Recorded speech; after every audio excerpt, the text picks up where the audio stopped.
பட்டாஸ் பட கதாநாயகனை முதல்ல தொடரி படத்தில் தான் சத்யஜோதி நிறுவனம் சந்திச்சது. அந்த ப்ராஜெக்ட் வந்து பிரபு சாலமன், நான் அவரோட ப்ரீவியஸ் பிக்சர் பார்த்த உடனே எனக்கு வந்து ரொம்ப பிடிச்சி போச்சு.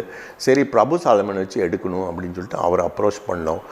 அவர் வந்து இது மாதிரி ஒரு வித்தியாசமான ஸ்கிரிப்டு, இது ட்ரெயின்லேயே நடக்கிற மாதிரின்னு சொன்னார். ஸோ அவர் வந்து தனுஷ் பண்ணால் நல்லாயிருக்குன்னு சொல்லி அவர் போய் அப்ரோச் பண்ணார். அப்புறம் தனுஷ் வந்து என்னோடய சன் அர்ஜுன் அவரை கூப்பிட்டு நான் இந்த ப்ராஜெக்ட் செய்கிறேன் அப்படின்னு சொல்லி ஒத்துக்கிட்டார்.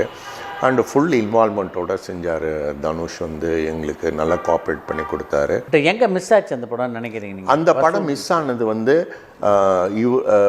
பிரபு சாலமன் சார் வந்து அதில் வந்து கிராஃபிக்ஸில் பண்ண கான்சன்ட்ரேஷன் இதில் விட்டுட்டார், மெயின் ஸ்கிரிப்டில் இமோஷன்ஸில் விட்டுட்டார். அண்டு வந்து அந்த இன்னொரு இடத்த எங்கே தப்பாகிடுச்சுன்னா, நாங்கள் வந்து நார்மலாக என்ன பண்ணோன்னா ஃபுல் பிக்சர் எடுத்த உடனே ஃபுல் எடிட்டட் வெர்ஷன் பார்ப்போம் சார். அந்த படத்தில் என்னால் பார்க்க முடியல. என்னென்னா ஃபுல்லாக கிராஃபிக்ஸு, அதனால் வந்து முடித்த உடனே எல்லாம் போஸ்ட் பண்ணதுக்கப்புறம் காமிக்கிறேன்னு சொன்னதுக்கப்புறம் it was too late. Release date fix பண்ணிட்டீங்க? ரிலீஸ் டேட் ஃபிக்ஸ் பண்ணிட்டோம். இவர் எல்லாம் ஃபைனலைஸ் பண்ணி போஸ்ட் பண்ணி எல்லாம் பார்க்கும்போது தான் ரியலைஸ் பண்ணோம், சரி ரைட்டு நம்ம வந்து பண்ணிடலான்னு பண்ணிட்டோம் நாங்கள்.